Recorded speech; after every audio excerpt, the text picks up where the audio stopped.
Welcome to Your Inner Power with Krista. This podcast is for the deeply intuitive ones, the curious ones, and the ones who follow their own path and embrace their uniqueness. We'll chat about all things spiritual, life's adventures, and always go back to deep self-trust because it's all within you. Let's dive in. Hello, and welcome back to the podcast. Today, it is not just me.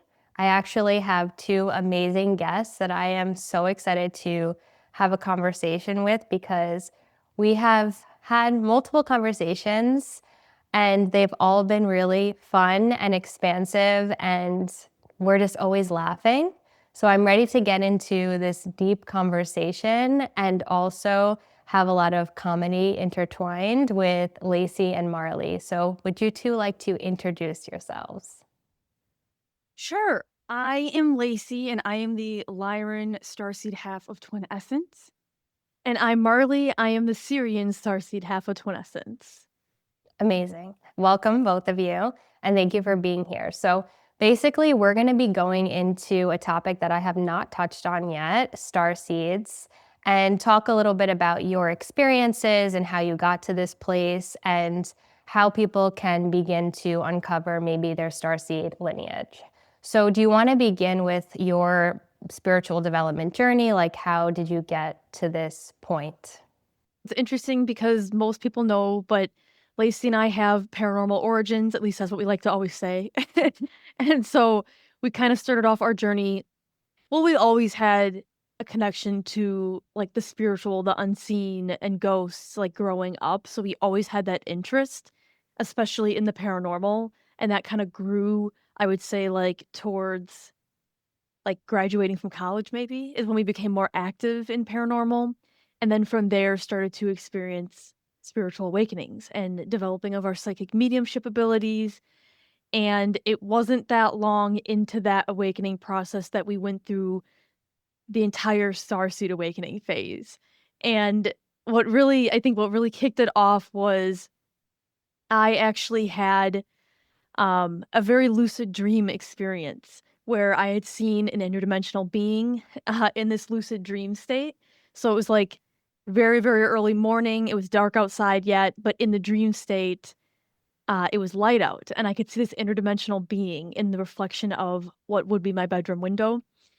And I was not afraid of it at all. It was like this half cat, half humanoid being.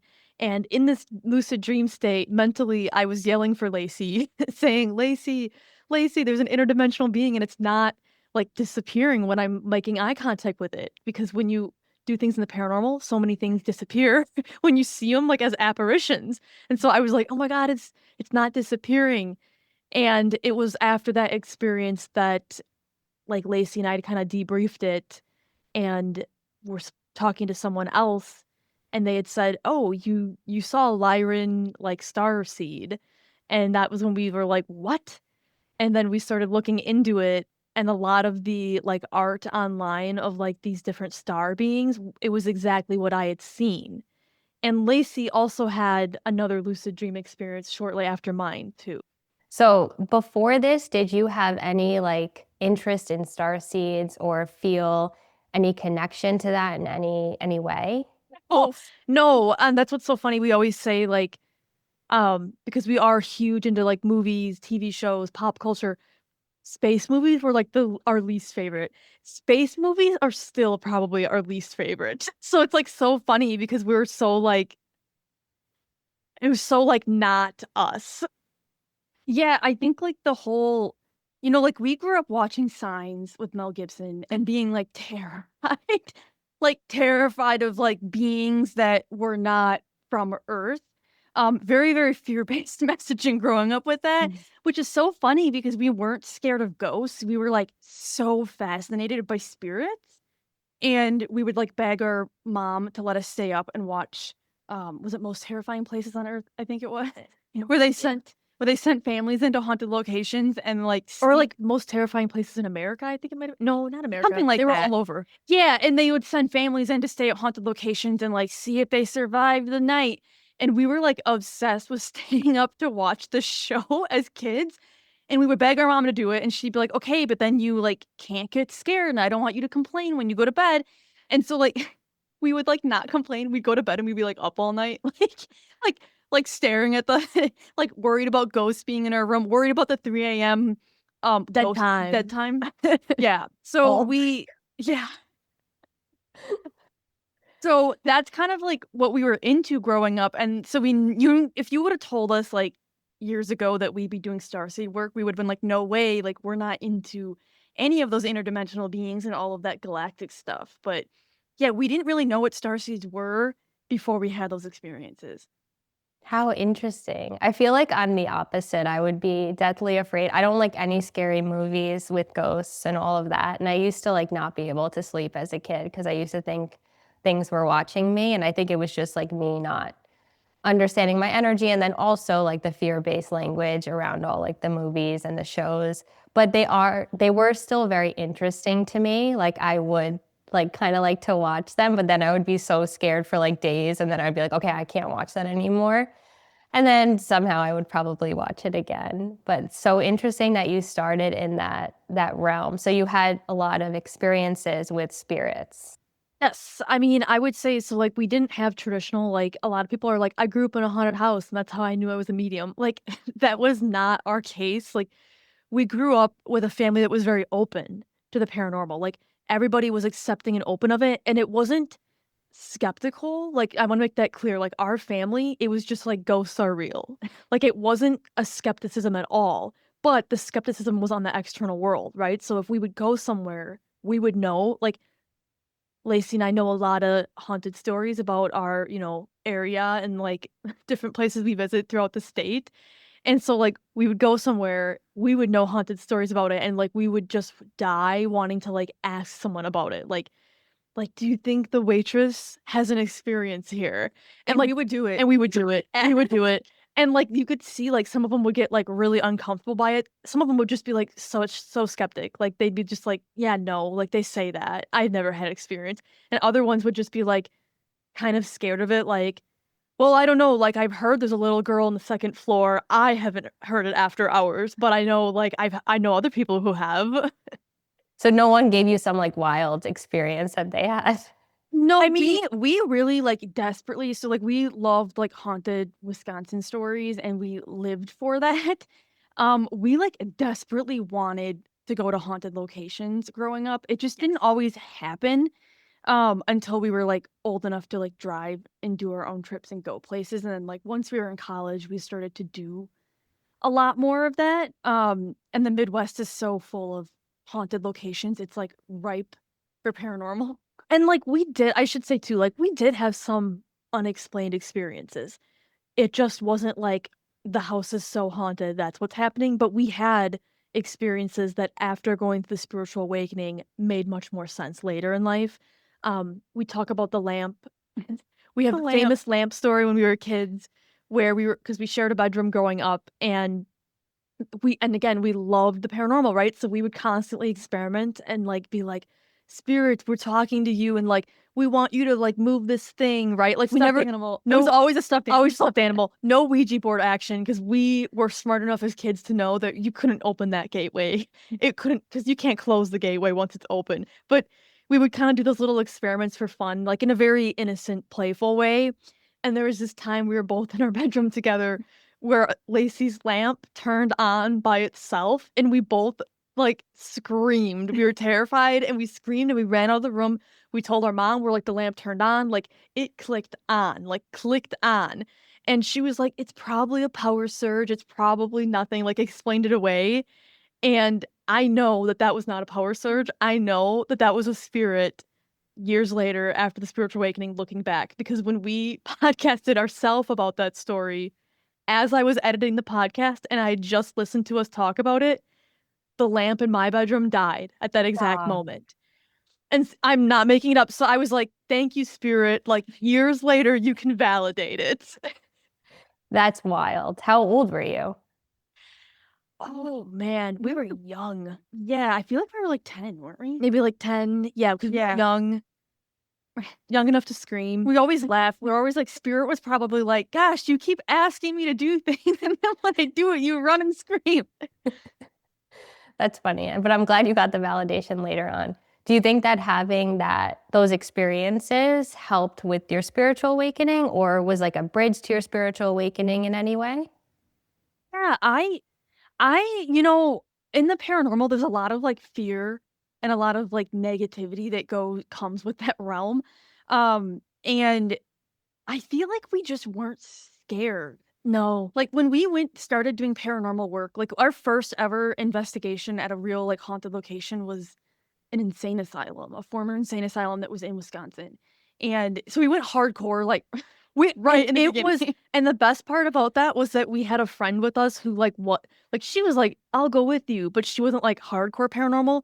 She was terrified after that night, and we were like like we were just jacked on it. Like we were like, "This will not my life will never be the same after this." Yeah, we knew there was like a turning point with that, and we were never like scared. Like and it was so natural, like, I don't even know how to describe it, like, it's like I'd watched it for years on TV, and I just knew how to jump right in and do it, and it came so natural that, like, we both were like, "Wow, this is incredible, we can do this," like and it came to us just so easily, so we didn't have fear, and I feel like it's because we had a very open family that didn't make us afraid of it, and just, like, that kind of experience with the lamp, like, we were never terrified for our own safety or, like, well-being. You were just like kind of playing, it sounds like. Yeah. And also too, like, I think a lot of the paranormal like, a lot of the times that we did paranormal investigations and things, like, not that we don't do it, but um, like, it really did jump us off on that development because it's like you learn so much about your senses, I feel like, that we probably wouldn't have learned if we weren't in those situations. So it's like you learn about your energy and how you hear things, how you receive things, how you see things. And I feel like that really, it was really needed. And naturally, through these different investigations we did, like people were always like, you get so much activity. Why do the spirits always want to talk to you? And that's because, like, we were going through that awakening process of, like, well, you're a psychic medium, like, you are more open, and spirits do wanna engage with you because you have the right intention. Yeah, and you're not scared of them, and you understand that they're just energy in that way. So let's now go back to Lacey. How did you get into what was your Starseed experience? Yeah, mine was shortly after Marley's lucid dreaming experience. I was woken up at, like, 2 a.m., 3 a.m., the typical spirit hour time, I feel like. And I didn't open my eyes, but I sensed something in my room. And I was like, "Well, this is weird, like, this is different." And I knew because I have, like, a window by my bed, like, a really big, like, window by my bed. I knew if I opened my eyes, like, I felt it standing by the window. But I knew if I opened my eyes and I looked at the window, like, I wouldn't see anything. I knew if I looked across from the window in my, like, vanity mirror, I would see something. I don't know why. I don't know why, that's just what I knew. So when I opened my eyes, I looked in my mirror, and that is where I saw, what I would describe well, now I know it's a Lyran star being, but, it looked like a cat-like humanoid figure. It was wearing, like, an Egyptian headdress, and there were, like, hieroglyphics all around it, and it was like a blue, white, like, glowing color, and it was, like, staring at me, and then it just kinda smirked, and I honestly, like, I didn't really compute, like, in my mind, I was like, "What is this thing in my room?" And then I was like, "I'm not scared of it." And then I was like, "Okay, like, cool," because I didn't understand, like, how to communicate with it yet and, like, why it was there, so I was like, "Alright, I'm gonna go back to bed," and I, like, just rolled over and just was like, "I'm gonna go back to bed," and went back to bed because I didn't really know, like, what to get from it, but I guess it was just I think looking back, it was more about, like, opening me up to it and seeing how I would react, and I obviously did not have an adverse reaction to it, so it was like, "Alright, cool, she's ready." And this was after Marley's experience? Yes. Very shortly, I mean, probably, like, days, maybe a Yeah. week tops after me, and what's so interesting about both of our experiences is they involved that, like, reflective like, Lacey had the mirror, I had, like, the window, but it was, like, the window in daytime in the astral realm, so I could see, like, the reflection in it. So I just think it was very much in my mind, like a 3D representation of inner dimension, like interdimensional. You guys have the confirmation of both of your experiences. So you can like turn to each other and be like, this happened to me. Oh, this happened to me. And like talk through it. Yeah, definitely. So then from there, how did you kind of open up more or expand more? Were you like researching things? Did things just started dropping in or like what was that like? Yeah, we started so someone had said to Marley, like, it's like a spiritual friend was like, it sounds like you're talking about a Lyran. And we didn't know what they were, so we were Googling it and we looked up the art. We started to look up Starseed because we started to have like people say things about Starseeds to us or like mention, like I had met someone who was like, I think you're a Starseed. And I was like, I don't know what that means. And like just kind of blew it off. Um, and we started to look into it more. At the time we had an astrologer who also actually looked in our charts for certain markers for starseeds, like starseed lineage markers. Allegedly. Yeah, it was a little like it was a new area, but she looked into it and was like, actually, like these markings, like they say are like Lyran. And so we were kind of like, okay, that means something because we're seeing Lyran beings. We did start to try and like do research, but as we always say, like it's starseed research is so hard because it's very much like blogs or like YouTube videos, and it's very I don't know, it's hard to sift through and like the Reddit threads and forums, like it's hard to like understand when you're new to it.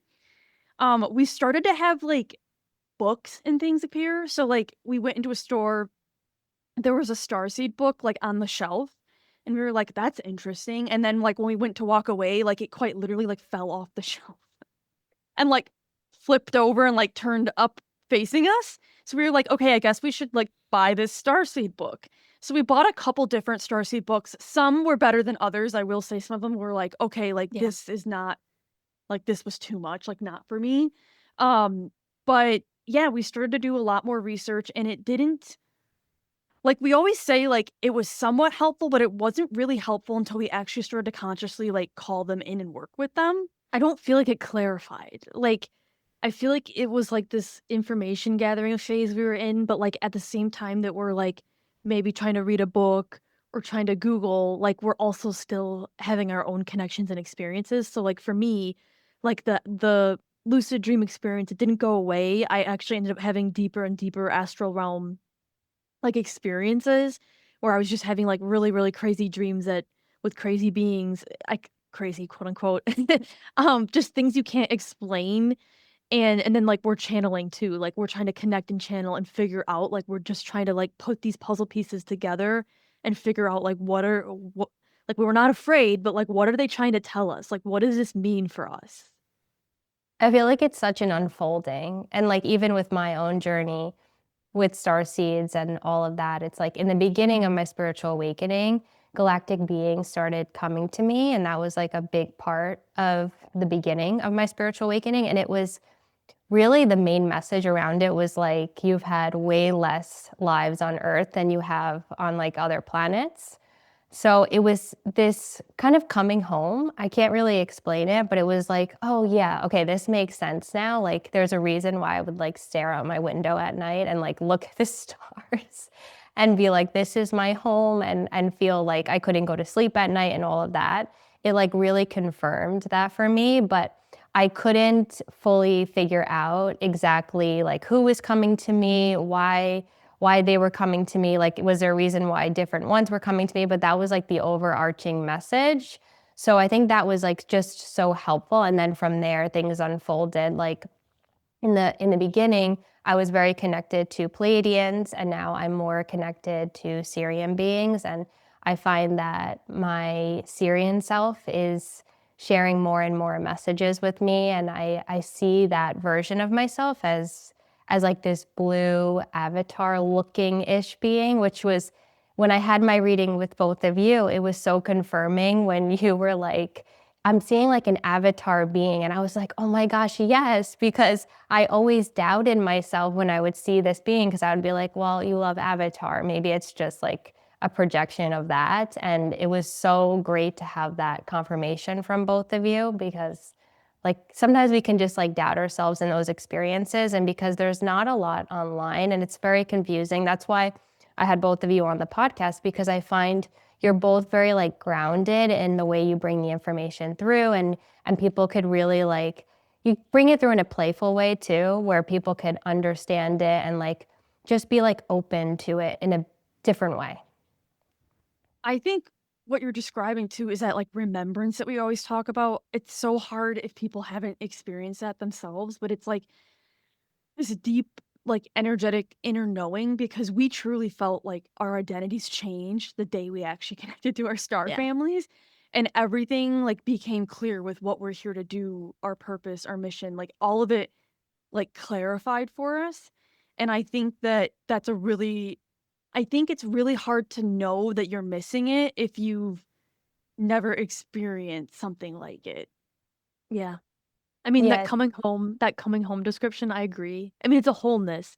And like Lacey said, like it was life-changing. It was the identity shift of a lifetime because it was like we knew nothing would be the same. Like we figured it out, it clarified, and it was like the path forward was very clear.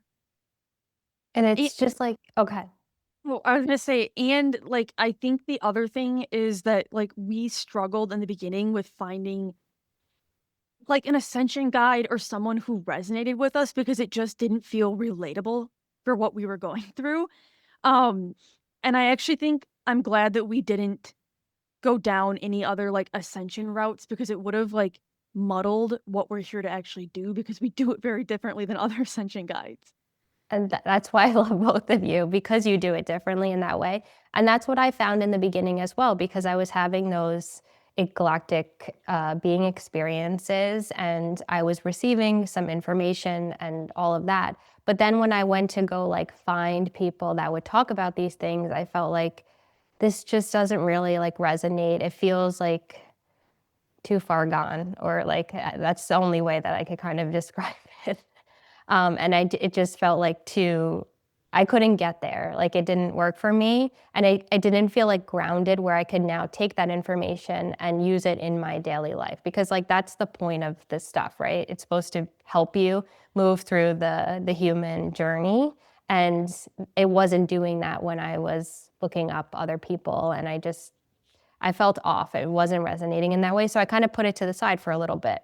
And then when I came across both of you, I feel like I remembered again. It was like another layer came in because of the way that you guys speak about these things and open people up in like this very fun, playful, and observer type way. Yeah, definitely. I mean, it can go off into like Mhm. conspiracies pretty quickly, I think. It's hard. It's hard to find and it works for some and it doesn't work for others, but I mean, it's not the way Lacey and I approach it, and I think that we approach it in a practical and grounded way. Yeah, and I think that's the best part. So, do you want to talk a little bit about maybe just an overview of the different star seeds, like really quick overview, because I know there's so many, but like the main ones that maybe you come across in your clients and the ones that you find are most like prevalent. Yes, I think that so if we try to simplify this a little bit, um when we talk about the creation of Earth and star seeds, so star seeds are these souls planted on Earth right now. We all come from galactic or cosmic origins, though. So the star beings themselves that we are connecting with, we kind of divide it out into like what we call galactic founders, and then we have like our niche star seed types. So the galactic founders are going to be like your main most prominent type of star seeds that are planted on Earth right now, and they are heavily involved in the creation of Earth and this ascension process moving to new Earth. Those more niche types, they're just less prominent. Like there's still tons of niche starseed types, at least what Lacey and I call niche starseed types out there on Earth. They're just not considered founders because they weren't necessarily part of the founding process. They're just more fractions from source is what I'll call it. Because ultimately that's what we all are. We're fractions from source, and that's where these founders came from. But the galactic founders would be Lyrans, Sirians, Orions, Pleiadians. Arcturians, Arcturians and Andromedans. That's like what we would consider the galactic founders, and those are going to be the most common types that we'll come across. And then when we move into like niche types, that's going to be like your Nihal Starseeds, your Alpha Centaurians, your Vendimeatrix, your Cassiopeans, Venusians, Hathors. Yeah, those are the ones coming to mind. And then the one thing that we always say, because I feel like people get really confused with Atlantis and Lemuria, and like Atlantean and Lemurian beings. Those are ancient starseed civilizations. So they're not really, we don't really consider them a starseed type, so to speak. They're more of an ancient civilization that you could have had a starseed incarnation on. So you might have like an Atlantean influence or a Lemurian influence, but we don't tend to like see people come in as that type of lineage because it's more of a past life of their like cosmic past life, if that makes sense. Okay, yes, that makes sense. So if someone is just wondering, like they're just listening to this podcast, right? This is the first time maybe they heard about starseeds and they heard you just list off those different types. Do you think that they should maybe research the one that was like, that one sounds interesting to me? Or like, which ones sound interesting to them? Would that be kind of like the first step? Yeah, I think everybody can do it a little bit different, and you want to feel into like what's going to resonate with you. Um, Lacey and I have an amazing podcast, the Ascension Path with Twin Essence, where we do dive into like each starseed type, and we're still actively going through starseed types because obviously we still come into contact with new types through the work that we do. And so I think that's a really good, like we always say, it's a great resource to like listen to those episodes and see like what's like what do you feel like, what archetype is fitting you, right? What lineage are you being drawn to? And then of course you can also like start Googling, start researching, seeing what you're drawn to.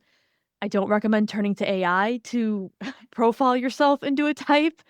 Um, but I'd say like that's a starting point, like starting with books, starting with research, seeing what's out there. How we talk about starseeds is probably going to be different than how other people talk about starseeds. So, um, see what you're drawn to though, and then like that's a great way to start exploring it, and then working with your spirit team to explore it too. I remember the one you forgot was Zeta. Zeta's the other founder. Yep. And we didn't mention reptilian and draconians either. Yep. But they get a really bad rap on the internet, and we have a podcast episode coming out on that. So Okay, everyone will have to listen to that episode then, and all of the different types. So what is your opinion on like, can people have multiple types, or could they be like hybrids, or could they resonate with like 3 of them, or like, what are your thoughts on something like that? yeah, we 100% think that you can have more than one. We think there are hybrids. I think that you have one main dominant type within your DNA typically, but you can have like a person can be like 50-50 split or like 75-25 split. They can totally be that way. I think you just have to see what resonates. And I think sometimes like it comes through when you meet your star family and your star guides, because you might be like, well, why do I have a blah blah blah as a guide? And it's like, well, maybe there's a part of you that has an incarnation from there. Because I think it's really hard to just be one type. But I do, because there are a lot of like, it depends on who you talk to. There are some who will talk about like Pleiadians a lot because they believe like Pleiades was like the closest in like planet that most of us incarnated from. But like I don't feel any connection to Pleiades. Like I'm very much in my Lyran roots. That's what's activated within me and what I use. So I think it just depends on like what's more dominant in this incarnation. But it's definitely possible that you've had other interactions with different planets and star beings or lifetimes. So it's possible to have more than one in the lineage. I felt very connected to Palladians, and they were coming in very strongly in the beginning. And there was a tie there with Atlantis, which you both brought through, which made a lot of sense.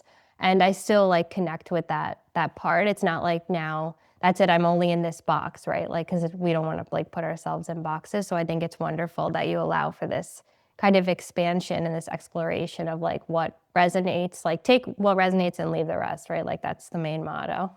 And it's funny because I laugh about you saying the Palladian, which I know you kind of know this from working with us, but the Palladian thing, that's our most, probably like the most side comment we get from clients is like, I thought I was Palladian. And my response to the Syrian is always, Palladians, You're always in everyone's shit. Like, they are like not shy. They often, I think they just don't scare people as much, so they're really good to like awaken your awareness to if you're very fearful or like unsure because they look angelic. They're safe. I mean, all-star, I think all-star beings are safe in their own way, but it is like the most common thing. And I'm like, well, it doesn't mean that you don't have Palladian lifetimes. It doesn't mean that you don't have Palladian guides you're going to work with. Like, I'm Syrian. That doesn't mean that I can't like work with Andromedans.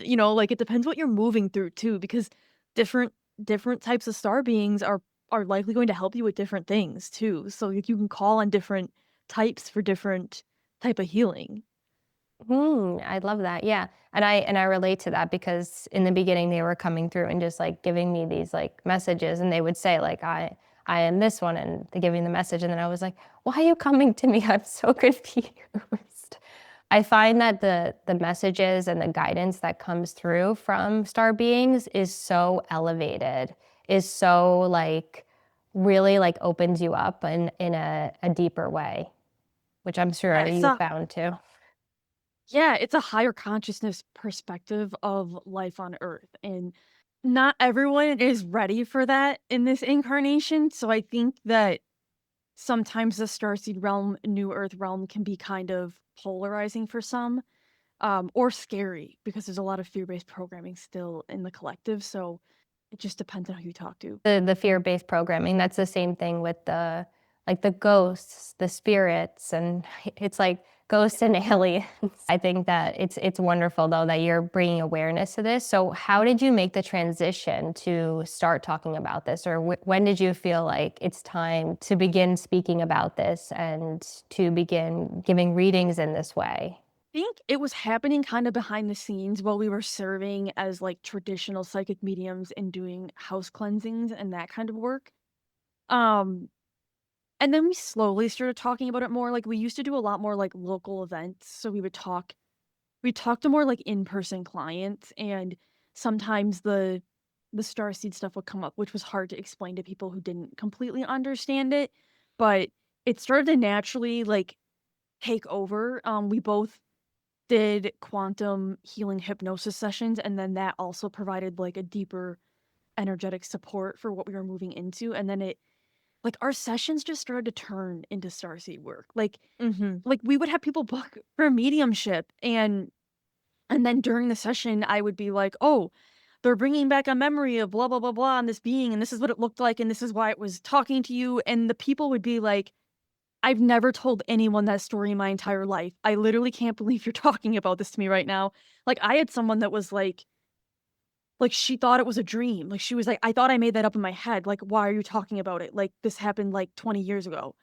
And I was like, oh, but it was a star being. Like, I was just like channeling it during sessions. And um, it just was such a natural progression that we were like, we can't go back frequency wise too. Yeah. And like, also, like, when we like kind of confirmed, like, we confirmed Starseed origins and like knew like that just clicked in us, right? Like we knew we're like our life's changing, this path is changing. Like I feel like I'm sure you could literally scroll through our social media and find it. Like at one point we just put out a post that was like Starseed activation, like we are Starseeds.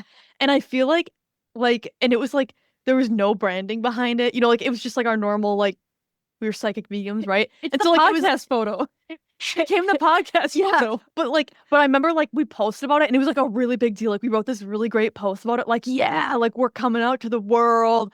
And then it was just like nothing happened. Like, like it was kind of like a little disappointing where it's like we felt like we were like claiming this path and like our clientele was just like, this means nothing to me. It was womp womp womp womp. So I just laugh about it because like, and then because even like moving into it, like obviously the sessions were naturally being drawn that way, but like to really step into it public facing and creating all of our content around it and all of our messaging around it and being open about the mission and sharing the mission, like that was a very strange transition, I think, because um it still is very taboo to a lot of people.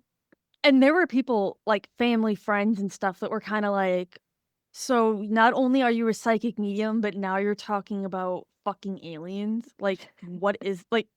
It, like, reached a new level of weird for people, like, they were like, "I don't know what this means, but it's happening right now."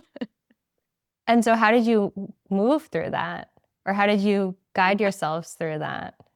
It just, we didn't I would say we didn't have any bad reactions to it.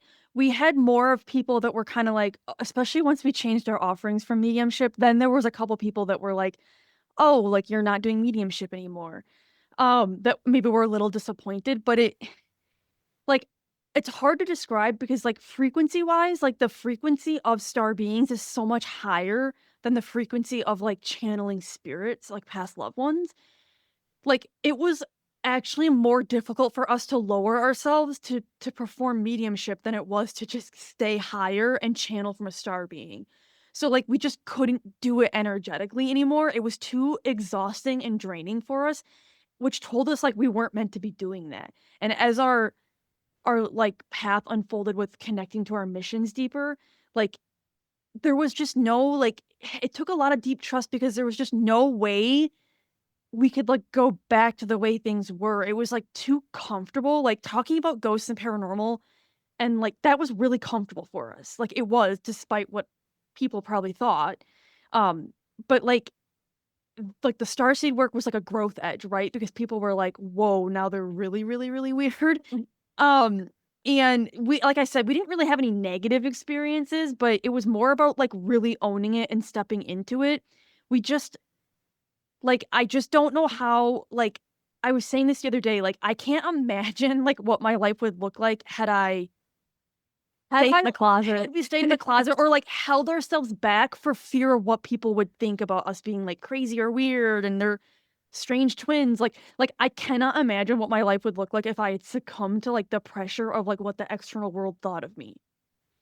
I think too, because we started to just design offers, like, off of Starseed stuff, so it was like we just kinda, like, stopped doing our more traditional stuff, and it was like all of our workshops became Starseed related, our readings became Starseed related, and then it was like, you had this, like, drop-off point where your clientele's like, "This isn't what I want," and so, like, we were getting tested, like, we felt like we were getting really tested in what we were stepping into, but we did feel strongly like we couldn't go back, we needed to do what was honest and authentic to us, even if it meant, like, going through a period where it's really hard, where it feels like it it kind of feels like you're getting rejected.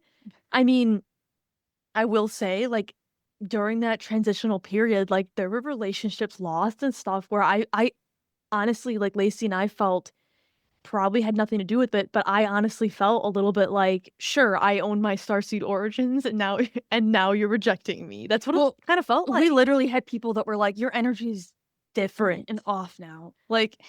And Mm. so Kinda funny. I'm like, "So, okay, that's cool. I just stepped into my mission, and now you don't want me in my your life anymore?" I'm not in your energetic orbit anymore, but I think too that's something that comes with, like, energetic upgrades and, like, leveling up and really owning your path and authority, I think is the test of 3D evidence because it's like, can you hold this when the outside world is trying to tell you who you are and what you should be doing, who you could be to them, or what they want you to be? Can you maintain what you know you are despite, like, not seeing instant 3D results of, like, this is the right path for you? That's the deep work, and I commend both of you for being able to do that and to step into that because it's hard because you hear like what we should be or shouldn't be, but it's like when you wake up to like you woke up and you had this experience and it was like the realest thing that you could have ever experienced and you're having star beings come into your psychic readings. It's like, well, what do you want me to do here? What am I supposed to do? Like keep suppressing it? It's just going to keep coming in more and more. And that's like where you were being drawn. So just leading yourself through that. And I mean, I could relate to that as well. And it's not always easy because sometimes people do fall away. Sometimes people don't understand. And that's just the name of the game, I guess. You know what I mean? It's just sometimes you don't resonate with the people that you once did based on waking up to who you really are. And you just know, like, all the people that you're losing at whatever stage you're at, like, there's a whole group of people at the other stage who are, like, manifesting you and the version that you're becoming right now. So true. And it's like all of not only like your clients, but just people that are like watching you, or it's just amazing. And then if you hold yourself back from being that version of yourself, it's like you also can't show up for those people, or you can't make that impact or that mission, you know? Absolutely. Within all of the 3D-ness of that, I want to talk a little bit about your jobs, because I think that it's quite interesting and it makes for just a better story, I have to say. So you want to talk a little bit about what you both do from 9 to 5? So it's funny because I was having a conversation, with them in my mind, um, with spirit in my mind, and they were like, it's kind of like Bruce Wayne and Batman. Like that's kind of like what Lacey and I do in a way. The world is our Gotham City. By day, we're in the suit, we're Bruce Wayne. By night, we're Batman. So I actually work in human resources in public sector, specifically supporting law enforcement. Everyone's like, wait, what? Yeah. Yeah, they're like, wait, that was like the most 3D thing you just said out loud. Yes, you heard that correctly. I do work with the government. I do work with a male-dominated industry in particular. And I work in public health in state government as well. So, very, very 3D, holding down the government positions during the day, and then Starseed all around it. We had our Starseed awakenings like shortly into our like government careers, I would say. But I would say when I was new to public health, like right when I graduated and everything started for spiritual awakening, one of the things that I really struggled with was actually like being able to show up as like the version of me at work, but also having my spiritual beliefs, because I felt very like torn apart by the duality of it. And the truth was that I didn't have to choose, right? And that was being modeled for me. Like all different kinds of people worked there with different belief systems, and I didn't have to choose between like one version of me or one world or the other. And I think that like that was like that's still somewhat the root of like our multidimensionality work and ascension work now, right? Is that to be able to exist in all forms and dimensions and densities of yourself all at once. Yeah, I think for me, and this impacts Lacey too, but like it's like the what we do in our public sector careers, I think is so important to what we do with Twin Essence too. Like they're completely unrelated and yet related all at the same time. And they both have their own boundaries and their own lanes to stay in. But it really, what it has done has been tremendous for us on our ascension path, because we would not have the understanding of multidimensionality that we have if it weren't for this. If it weren't for this existence of going to a denser 3D environment with more dense or 3D thought processes and structures, and then existing outside of that in like a 5D state too. And like it really has taught us a lot and continues to teach us a lot about approaching things from that higher consciousness perspective. And this is what we work with clients on too. Like how can you serve in your day-to-day from that higher consciousness perspective and exist simultaneously in all these dimensions? We used to think that we had to weave constantly between them, and there are times where you do weave between dimensions. But really, it's about how you hold it all and how you exist in all of it at once.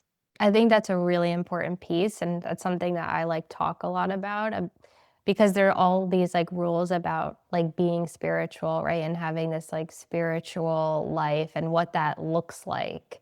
And it's not about looking a certain way. It's just about being in that higher consciousness state, being able to be in your observer mind as you're moving throughout your day, throughout your life, and you can shift your perspective at any time to do that. I think there's a reason why both of you are in those jobs. Like I think it's an important piece of your business, actually, like an important piece, and I think it sets you apart in that way, and you're able to even serve people on a deeper level because of both of your experiences of balancing it all and knowing how to do that. So how in your just like your day-to-day life, as you're moving through the job, how do you like just remember again? Like, what are your tips or tricks on how to do that? I think this is like the magic. This is like the Harry Styles. yeah, one word, one name. I think this is like the magic of what we do in mentorship sessions too, because I think that there's like a misconception, like you were saying, on what spirituality looks like or what it looks like on a day to day. But it's like I don't go to work and like turn off parts of myself. Like that's just not how it works. Now, I do know how to. I think like energetic boundaries is a big thing, right? When you're in that environment. I sometimes describe like because I work remote, but sometimes when like there's in-person events, in-person things you're at, I describe going in person into the matrix as walking through fog with a bubble on yourself. 'Cause that's what it feels like sometimes density wise.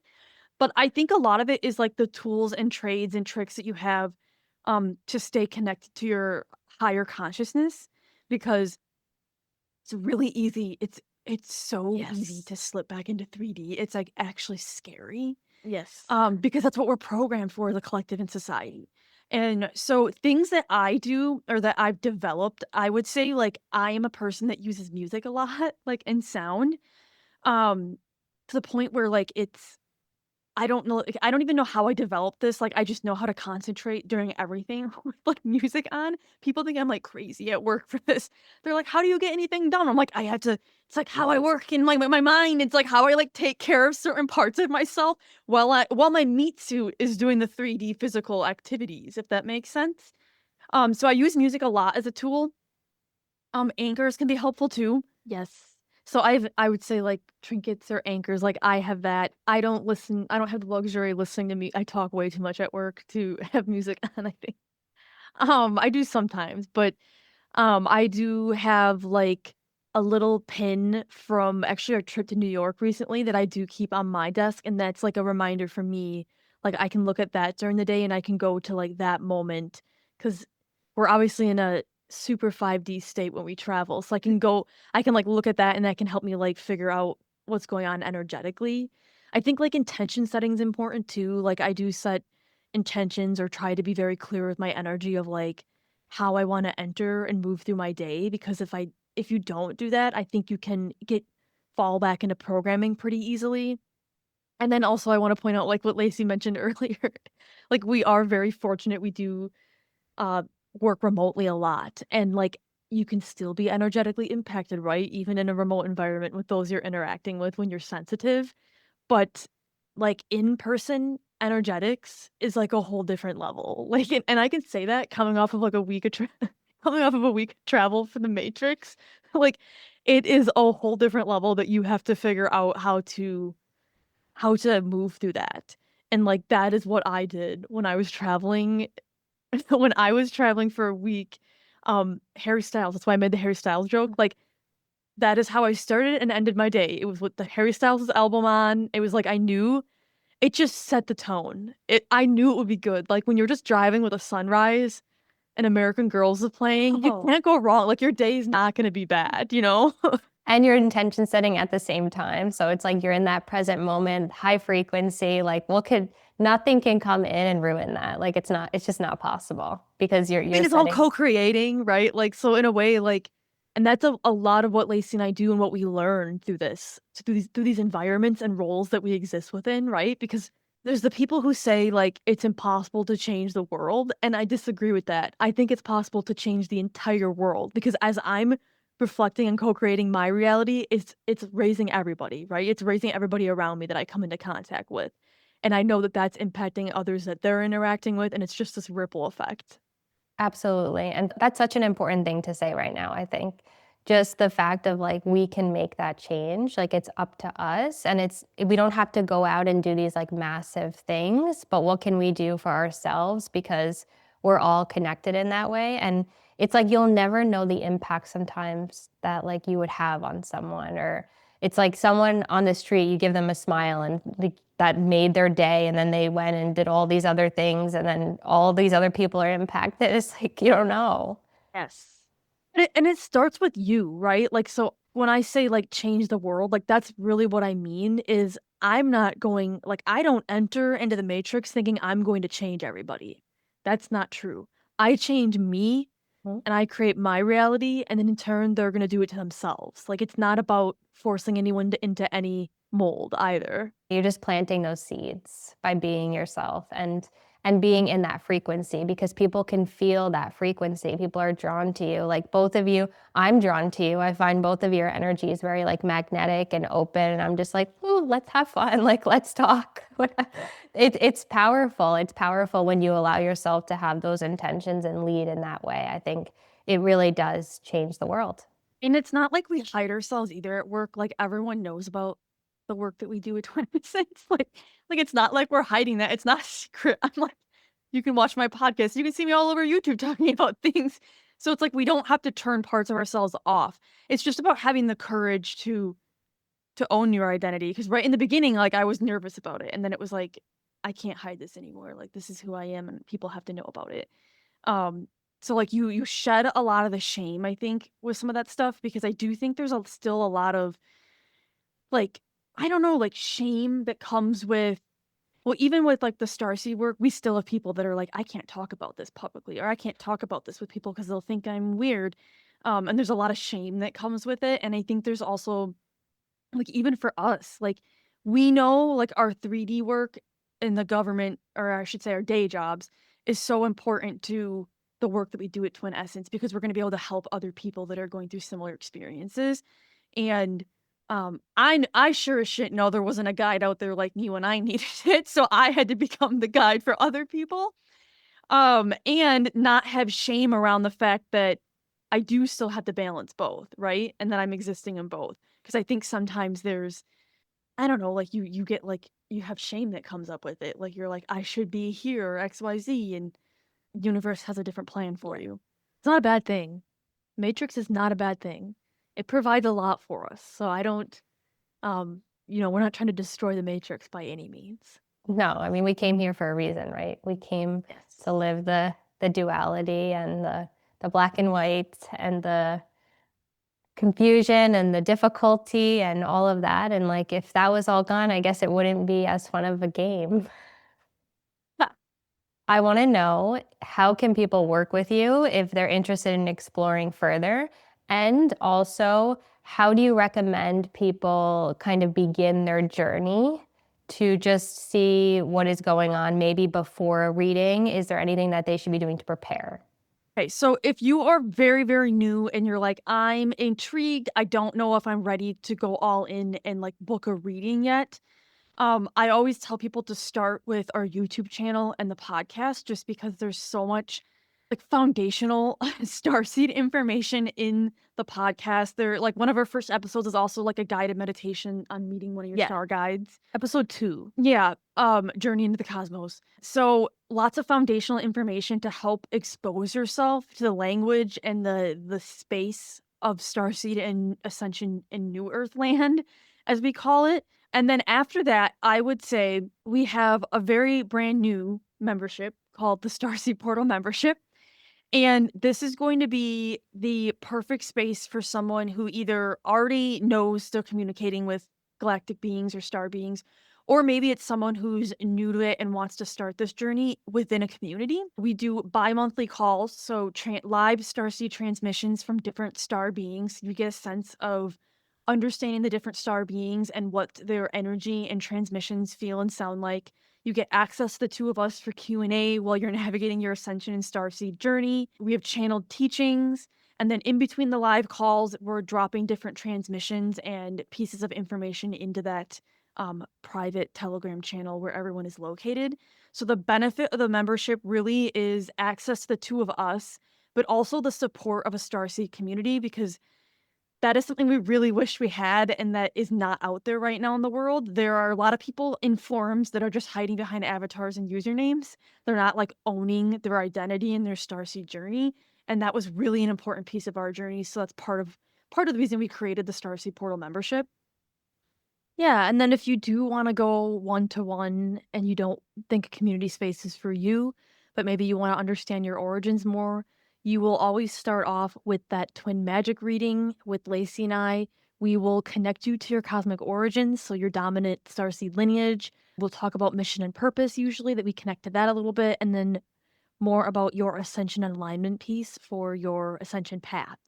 And then from there, we have mentorship containers where we work with you one-to-one on your own personal ascension path and what you're moving through, or the membership. Yeah. Yeah, and the mentorship is really going to be like your high touch support that's more more individualized than the membership, but all mentorship clients are also part of the membership. So you get access to community and one-to-one support and mentorship.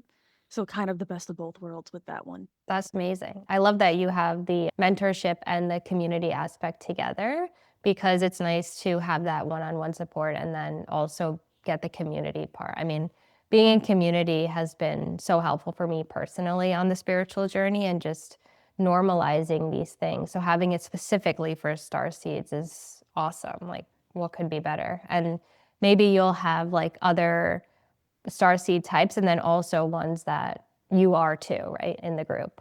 Yeah, Yeah. like I think it's really critical for like niche starseeds too, because they're going to be able to connect to starseeds that are the same lineage as them. And it's also great for lightworkers that are currently serving, because as Ascension is unfolding, more and more of the star beings are coming out and people are connecting to them and trying to understand them. So it's a really good container for learning for how you're serving your clients too. I love it. Thank you so much. I appreciate all of your knowledge and all of your insights on this. I think this is such a expansive topic, and I couldn't think of any other people than you two to talk about this. And I personally have not brought this on the podcast or really talked about it publicly at all, even on my Instagram. And I feel like it was just perfect to have both of you on to go into this. So thank you so much. Thank you so much. Also, anybody that is interested, they can follow us on Instagram, Facebook, TikTok, YouTube at Twin Essence LLC. All the things. And then I'll have everything in the show notes as well. So we'll leave it there. Thank you again for being on the podcast, and I will talk to everyone very soon. Bye. Thank you for tuning in to this episode of Your Inner Power with Krista. If this episode resonated with you, please leave a rating and review. This helps my podcast grow and reach new listeners. You can connect with me on Instagram at Krista Nastu. And if you're feeling called to go deeper, links to work with me can be found below. Until next time, remember, everything you need is already within.